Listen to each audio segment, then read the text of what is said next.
सत्संग का जो वास्तविक रूप है उस पर विचार करने से ऐसा मालूम होता है, सत्संग का अर्थ है का संग, अर्थात जो मौजूद है,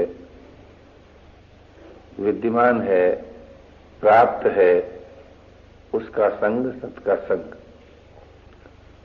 तो है का संग करने के लिए कोई श्रम अपेक्षित नहीं है, और श्रम रहित होने के लिए आवश्यक कार्य को पूरा करना, अनावश्यक कार्य का त्याग करना यह आवश्यक है। इससे ये सिद्ध हुआ कि प्रत्येक भाई बहन कार्य के आरंभ से पूर्व और कार्य के अंत में बड़ी ही सुगमता पूर्वक सत्संग कर सकते हैं।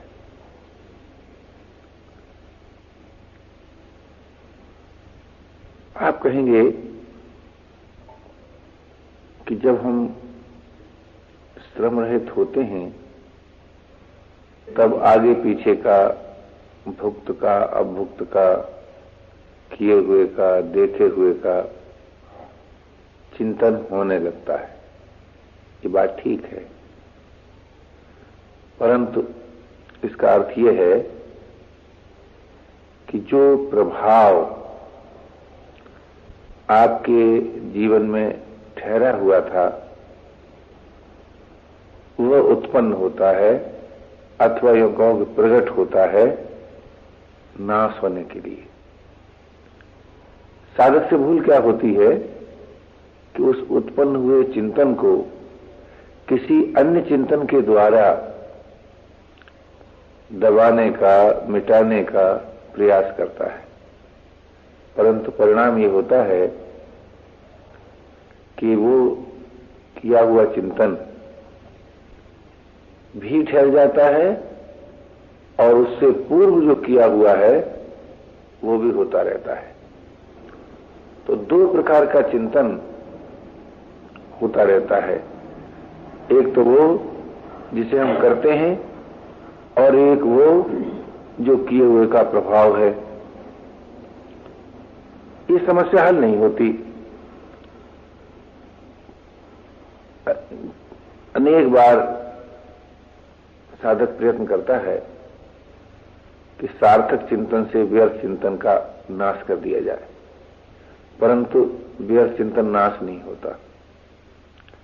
इस संबंध में विचार करने से ऐसा मालूम होता है कि व्यर्थ चिंतन का नाश होता है अचिंत होने से,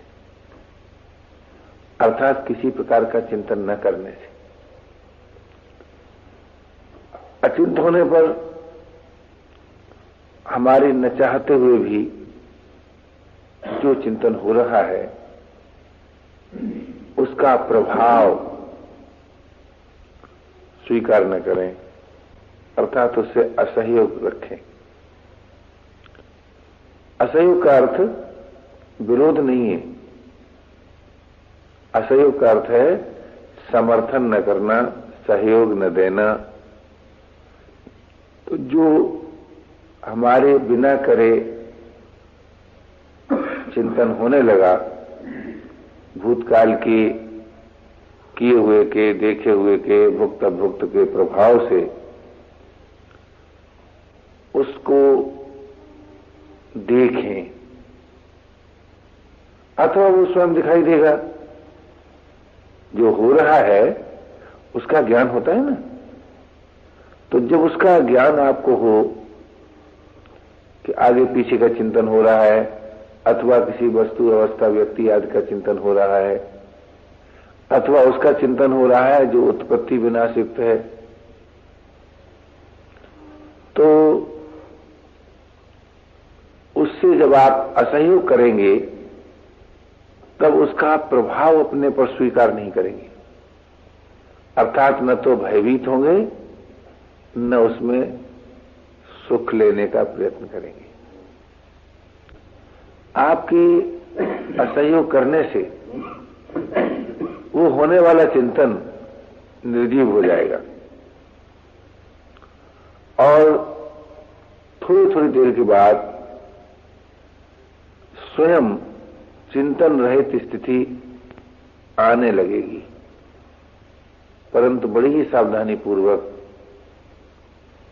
उस स्थिति में भी रमण नहीं करना चाहिए।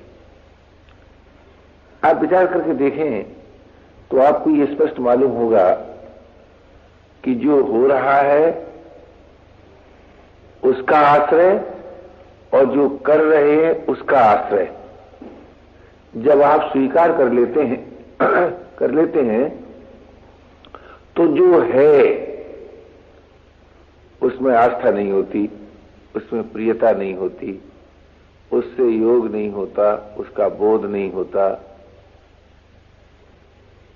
और जब है का बोध नहीं होता, है में आस्था नहीं होती, है के साथ योग नहीं होता, तब देहाभिमान पुष्ट होता है, मजबूत होता है। इसलिए किए हुए का प्रभाव और जो हो रहा है उसका प्रभाव अपने में न हो, हम उसको स्वीकार न करें। किए हुए का प्रभाव मिटाने के लिए सबसे पहले जो नहीं करना चाहिए उसका त्याग करना होगा। उसके पश्चात जो करना चाहिए उसमें जो हमारी फलाशक्ति हो जाती है, उसमें जो कर्तृत्व का अभिमान हो जाता है, उससे अपने को बचाना चाहिए। और फिर जो हो रहा है वो किसी विधान से हो रहा है जिसके हम कर्ता नहीं हैं, उसका हमें भोक्ता नहीं होना चाहिए। तो जो हो रहा है उसके भोक्ता नहीं रहे और जो नहीं करना चाहिए उसका त्याग कर दिया, जो करना चाहिए उसकी फलाशक्ति और अभिमान का त्याग कर दिया, तो आप करने और होने से असंग हो जाएंगे। जब करने और होने से असंग हो जाएंगे तब जो है उसमें आपकी अविचल आस्था हो जाएगी, श्रद्धा हो जाएगी, विश्वास हो जाएगा, उसका बोध हो जाएगा, उसमें आत्मीयता हो जाएगी, जिससे अगाध प्रियता स्वतः जागृत होगी। यह वास्तव में भजन है में यदि हमारी प्रियता नहीं है तो भजन कैसा, और है का यदि बोध नहीं है तो तत्व साक्षात्कार कैसा, और है में यदि योग नहीं है तो फिर परम शांति कैसी। आज यदि हम अपनी वर्तमान वस्तु स्थिति पर विचार करें तो जो नहीं है उसके चिंतन में, उसके आश्रय में, उसके तादात्म्य में आबद्ध हो गए हैं। आप कहेंगे कैसे? आप ही विचार कीजिए। जो चिंतन आपके बिना करे होता है, जिससे आप भयभीत होते हैं, वो क्या है? वो दो रूपों में है। या तो वो है जो आप कर चुके हैं, या वो है जो आप करना चाहते हैं। तो जो कर चुके हैं वह स्वरूप से मौजूद नहीं है, और जो करना चाहते हैं वो वर्तमान कार्य नहीं है। इस कारण वो है नहीं, अर्थात जिसका अस्तित्व नहीं है उसके चिंतन ने आपको है के योग से, है के बोध से, है के प्रेम से विमुख कर दिया है, नहीं के चिंतन ने। अब नहीं का चिंतन क्यों होता है? इसका जो मूल कारण है वो तो है पराधीनता में जीवन बुद्धि। हम कुछ करेंगे तब हमको कुछ मिलेगा, ये जो आस्था है, इस प्रकार का जो विश्वास है, इस विश्वास ने ही मानव को देहाभिमान में आबद्ध कर दिया है, बांध दिया है। अब आप कहें क्या बिना करे भी कुछ मिलता है? एक बात तो सोचिए, जो मौजूद है क्या वो कभी अलग होता है? उसकी प्रियता नहीं है कि वो मौजूद नहीं है। इस पर विचार करने से आपको मालूम होगा कि आस्तिकों का प्रभु मौजूद नहीं है ऐसा कोई नहीं मानता। अगर आप लोगों में से कोई मानता हो तो बताए, क्या कोई ये कहता है कि प्रभु नहीं है? क्या कोई अध्यात्मवादी ऐसा कहता है कि तत्व नहीं है? क्या कोई भौतिकवादी ऐसा कहता है कि जगत नहीं है? आप देखेंगे, नहीं करके कोई भी दर्शन किसी प्रकार भी स्वीकार नहीं करता। सब कहेंगे प्रभु है, अध्यात्मवादी कहेगा आत्मा है, भौतिकवादी कहेगा जगत है का समर्थन सभी दार्शनिकों ने किया है। तो अब ये विचार ये करने की बात है कि जिस है का समर्थन सभी ने किया है, उसका नाम कुछ रख लिया हो, उसका वर्णन कुछ किया हो, किंतु है के संबंध में किसी ने ये नहीं कहा कि कोई नहीं है। ये भले कह दिया हो किसी ने कि साहब मैं तो जगत को ही मानता हूं, कोई कहेगा मैं आत्मा को मानता हूं, कोई कहेगा मैं परमात्मा को मानता हूं, लेकिन कोई ऐसा भी है जो ये कहे मैं किसी को नहीं मानता। अच्छा, जो किसी को नहीं मानता वो अपने को मानकर ही नहीं कहता है कि मैं किसी को नहीं मानता। यानी आप विचार करके देखें, अस्तित्व से किसी का विरोध नहीं है से किसी का विरोध नहीं है, किंतु वो है कैसा है, कहां है, उसका और हमारा क्या संबंध है, ये बात अलग रही। तो मेरा ये निवेदन है कि है कैसा है इसका स्वयं अनुभव करो। आप कैसे अनुभव करेंगे? कि जो नहीं है उससे संबंध विच्छेद करके। आप विचार करके देखेंगे तो प्रत्येक भाई को, प्रत्येक बहन को इस बात का स्वतः अनुभव होगा कि जो व्यर्थ चिंतन के रूप में आपको प्रतीत होता है वो वही प्रतीत होता है जो उस समय नहीं है। आपने कोई बात की, उसका प्रभाव अंकित हो गया, जब आप शांत हुए तब वो चिंतन के रूप में उत्पन्न हुआ। तो जिसका चिंतन उत्पन्न हुआ है क्या वो उस समय है? क्या विचार है आपका? नहीं है।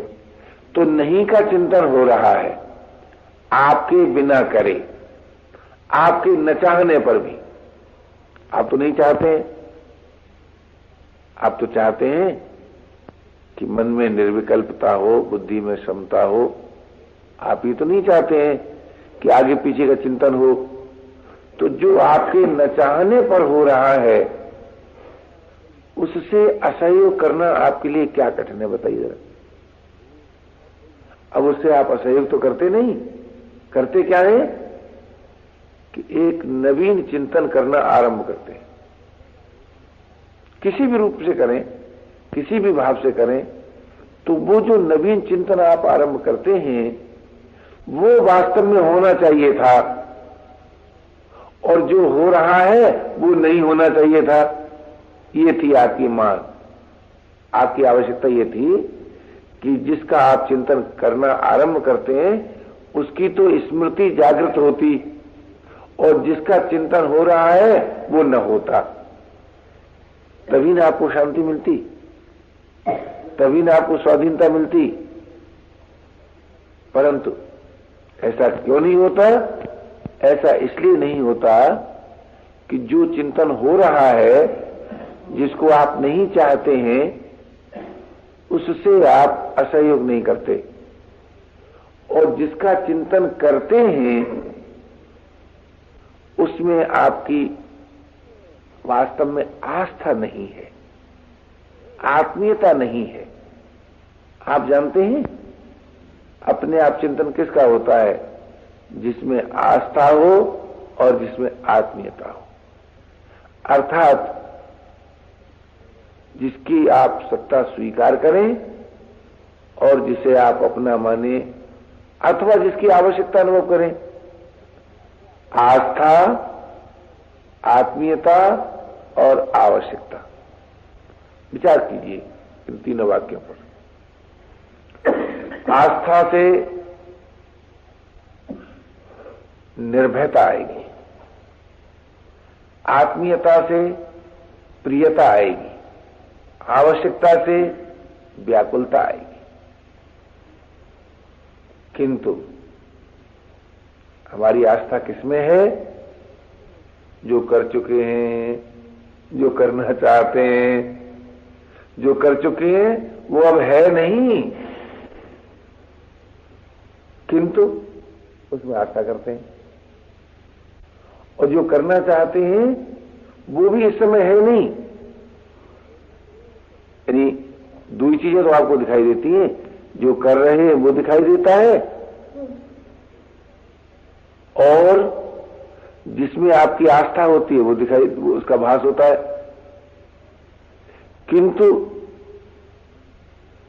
जो जिसका चिंतन आपके बिना करे हो रहा है कि हम भविष्य में ये करेंगे, ये करेंगे, ये करेंगे, अथवा ये कर चुके हैं, ये कर चुके हैं, ये कर चुके हैं, तो जो कर चुके हैं और जो करना चाहते हैं वो तो वर्तमान में नहीं है।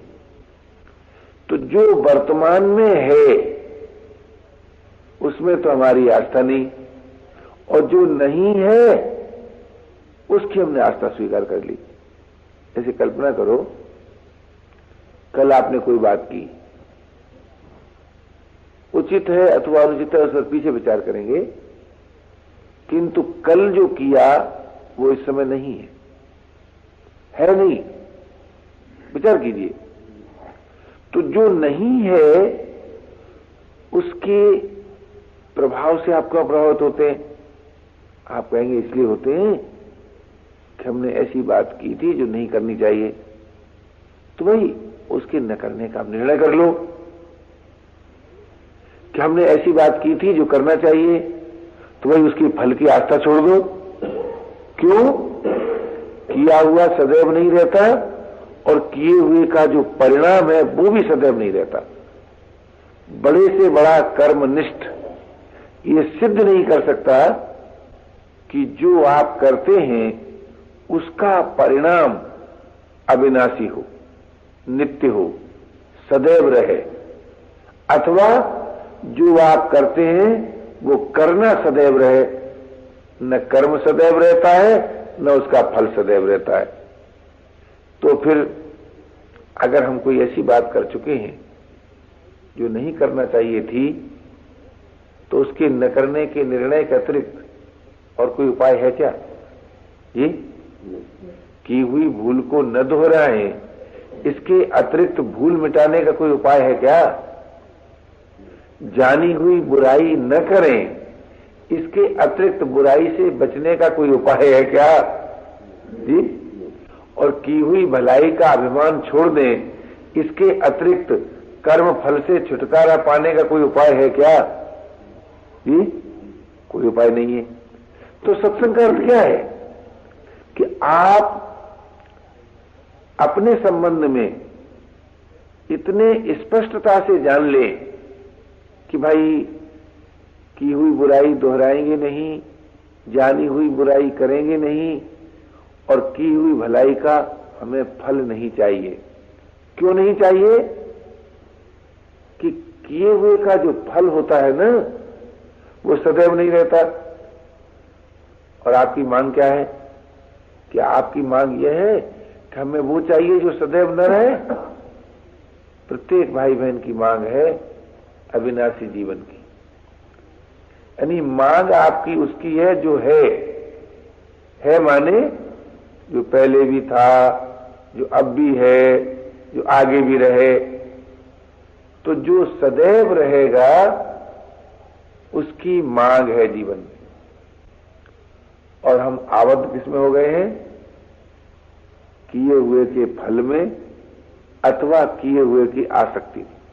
अब विचार कीजिए, किए हुए की आसक्ति तो हमको विश्राम नहीं लेने देती, किए हुए का फलहीन हमको भोगना पड़ रहा है। तो जो किए हुए का फल है वो तो नाश भी हो जाएगा, लेकिन किए बिना हम रह नहीं सकते। ये जो निर्बलता है उसी ने हमें जो है उसमें आस्था नहीं होने दी। आप सोचिए, क्या वो भी परमात्मा होगा जो वर्तमान में न हो? क्या वो भी आत्मा होगा जो वर्तमान में न हो?